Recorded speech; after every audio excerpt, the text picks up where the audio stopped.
Happy summer, painters! Wow, it's way too hot in Kansas to be outside, so that makes it a great day to paint. Well, I'm moving right along on my pear and shelf, and now it's time to do a little bit of detail. There's just one little area that didn't get painted on the shelf, and that's this little area right in here. So all I need to do is just paint that in with a little bit of medium dark, and I'll just use my liner brush to do that. I'm just going to mix a little bit of my light and my dark together, and I'll use a little bit of water in my brush, and I'll just simply paint that in the color it needs to be. As we work with the pear, you'll be able to see more definition there. Now, my usual method is to alternate between wet and dry techniques. The last thing I did on the pear was a dry stipple and dry rub, and I did a dry brush and a dry rub on the shelf.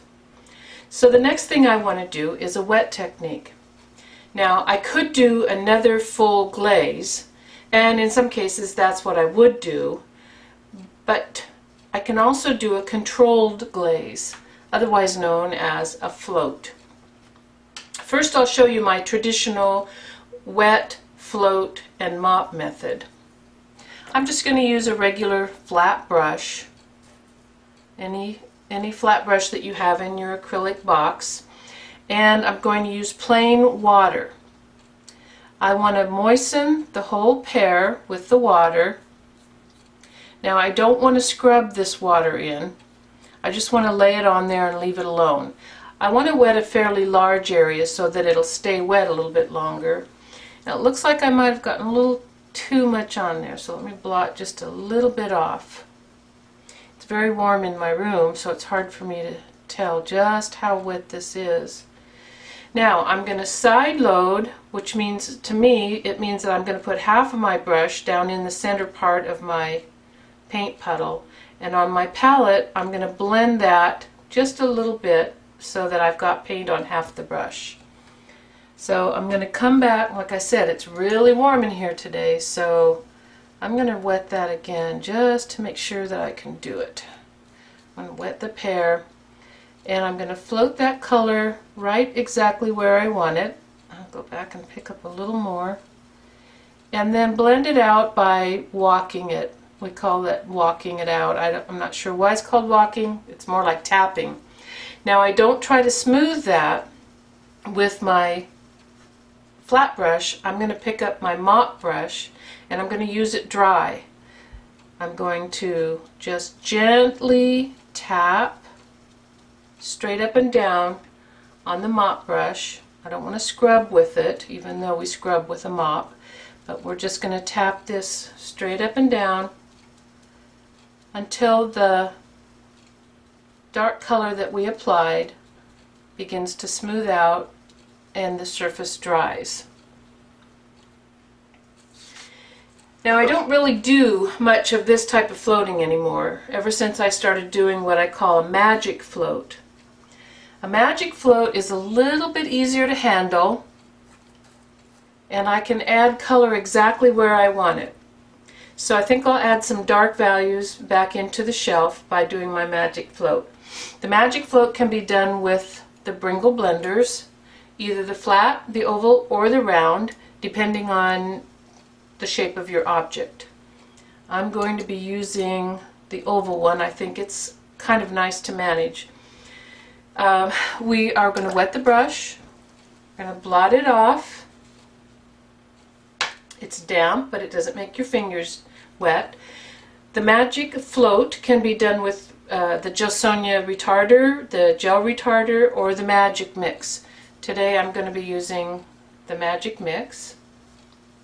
So I'm going to dip into, I've got a little lid, a little container here with magic mix.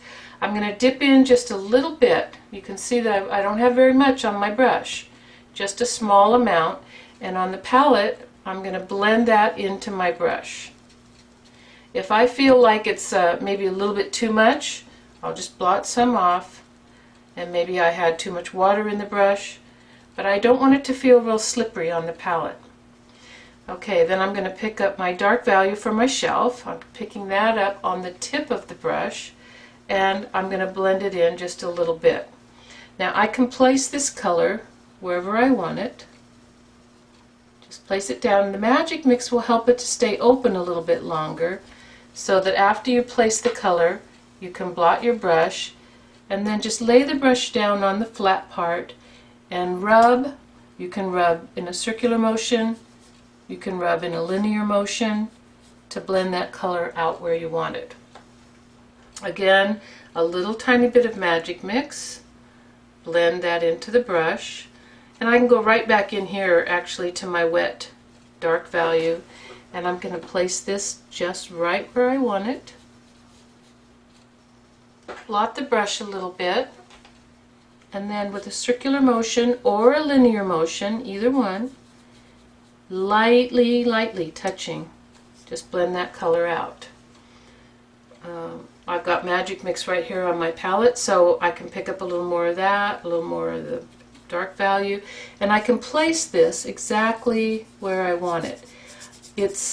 It creates the same look as floating and mopping, but it's a little bit more, it's just a little bit easier to use. It gives you a little more open time, a little bit more smoothness, and I don't know, for me it's just a little easier to handle. Of course, some people do like to wet and float and mop, and that's perfectly alright. There's no reason why you can't do that. And I do it in some cases. I just don't do it as often anymore. We can use this same technique to add even darker values on any given element. A little bit of magic mix, and I'll go into a darker value. Got a little too much magic mix. A little bit of magic mix is all you need. A little bit darker value, blend that into my brush, and over here where the pear might be casting a shadow, I can place a little bit darker color, blot my brush, and then just gently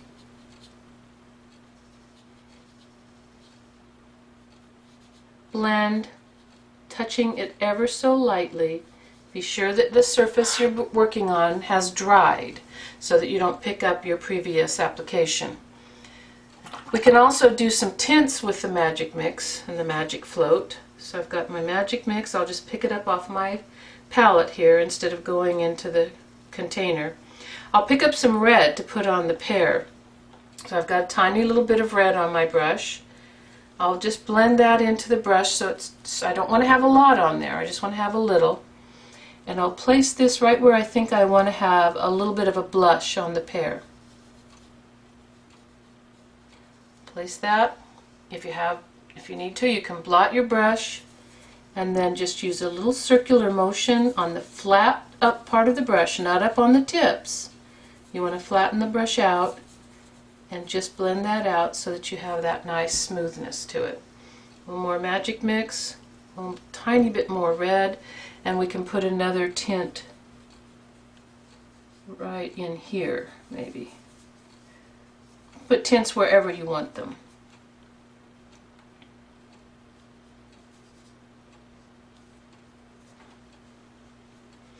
Then when the magic mix is dry, I can go back after my wet application is dry. I can go back to another dry application. I can do some light stippling. Remember, we're going to pick up the paint, stipple it on the palette, blot it, and blot it again. Now we do want to make sure that this surface is dry, and I can put my brush down right where I want that color, stipple, and blend. So the whole idea for me is layering. I love to layer the colors, and I love to alternate between light and dark, wet and dry. A little more yellow again. And I'll stipple this second roundness on the pear. I wanted to make sure that that was dry. Stipple a little more roundness in there. And then I'll do my dry rub. Now you could do the same thing on the shelf. You'd pick up your light color, you could blend it in there, and then you could do your dry rub with the same color and blend it out into the dark.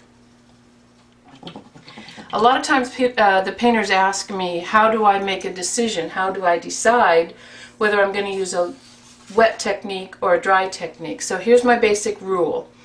And remember, rules are made to be broken. The shading color and shadows are generally transparent. You can usually see the color of the object through the shadow.